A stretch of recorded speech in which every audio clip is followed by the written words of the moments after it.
Well, the purpose of the World Humanitarian Summit, which will be the first of its kind ever, is to set the future agenda for humanitarian action in a world where we are seeing more and more humanitarian needs, particularly in areas of conflict.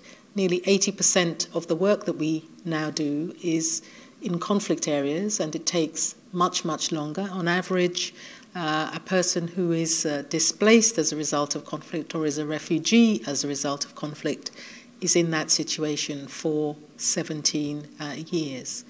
In the run-up to the summit, we have 8 regional consultations.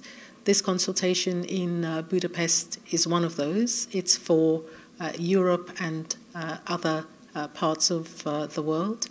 And the agenda here is for a whole group of key stakeholders and partners to come together, the business community, donors, governments, people affected by conflict, UN agencies, national and international NGOs, to really think about the challenges that we currently face around reaching the needs of people who are in conflict areas.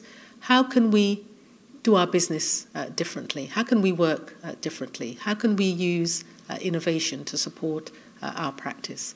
How can we better link the work that we're doing on the humanitarian side with what is happening with the work that our development partners do? And critically, how can we look at this concept of resilience, building resilient communities so that people in those communities that are constantly facing drought or famine can better respond to the shocks that hit them? And how can we ensure that humanitarian aid is as effective as possible?